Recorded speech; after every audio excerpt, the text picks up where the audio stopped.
Hello, welcome to the BookTube Club of May, brought to you by the sure sign that summer is coming, watermelon.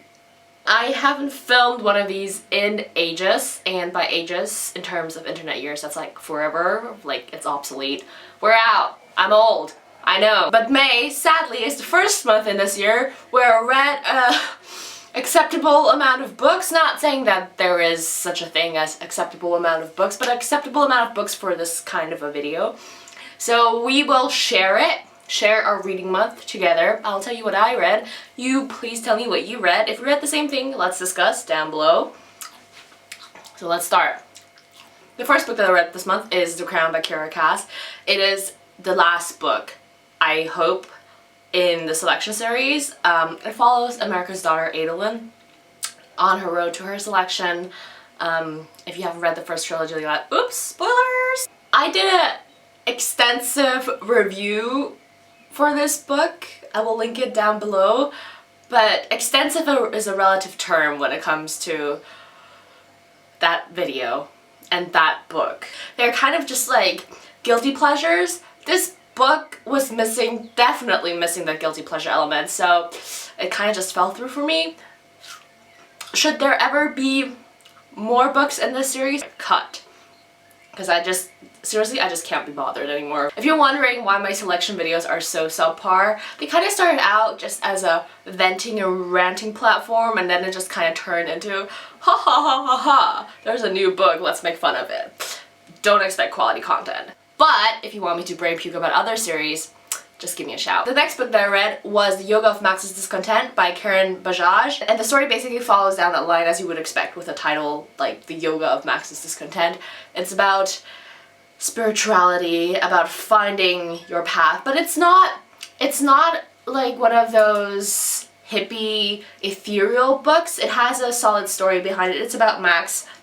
He grew up in New York in poor circumstances, and as he grows up and becomes successful, he realizes that he still isn't happy, so he kind of goes on a life journey to find enlightenment, in a sense. This makes it sound really cheesy, but it's not. The book did a really good job at conveying the main character's emotions. So in the beginning you did feel discontent as a reader yourself, and as Max progresses through his spiritual journey, you kind of go through the same emotional reading journey. I didn't find it particularly enlightening in that sense. I just found it a nice story. So if you're like into, I guess, like spirituality and a little bit Indian culture and that kind of stuff, I can recommend it. Next, I read ACOMAF, A Court of Mist and Fury by Sarah J. Maas. That acronym, I don't know, it just sounds kind of weird and strange. Like ACOTAR sounded better, but ACOMAF kind of sounds like you're chowing down food, which is essentially what I'm doing right now, but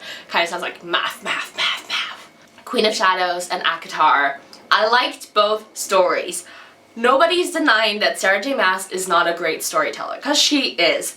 The direction her characters were heading in both of these books were kind of like, Last year, my enthusiasm did drop, so it came out, I wasn't really anticipating it. At some point I was like, you know, I will read it because it's Sarah J. Maas. I'm sure I'm gonna enjoy it on some level, but holy cow, hold your horses.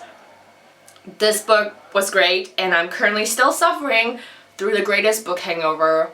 Not the greatest, but still quite a severe book hangover. It's kind of like a fairy tale retelling of Beauty and the Beast. It borrows elements from the fairy tale, set in its own world with its own world building, politics, characters, fairy courts.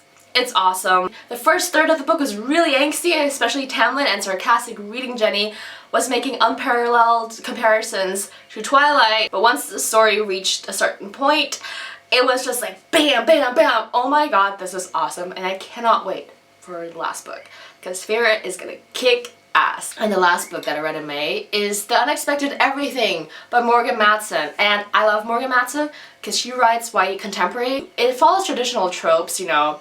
It's not like, it doesn't have like, oh, he's so cute and dreamy, and then we got together and then we broke up because of angst and relationship troubles, and then in the end we got together again happy ever after. It does follow that kind of thing, but the way how she writes it, it makes it seem realistic. Like the characters, they're relatable, they have real life troubles, they behave in a rational sense as you would expect people their age to behave, It's really well done. Actually, I have to say this is probably my least favorite Morgan Matson book, but it's still really good, and I still really love Morgan Matson, so whatever she writes in the future, bring it on. So this was my BookTube Club in May. Please tell me what you read this month. Did you read anything great? I'm currently kind of looking for mind-blowing books again. I'm kind of more looking towards the adult fiction genre because I've read a lot of YA in this year up till now.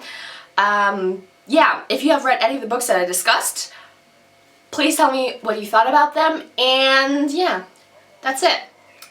Watermelon season has started. Super sweet. See you next time. Bye-bye!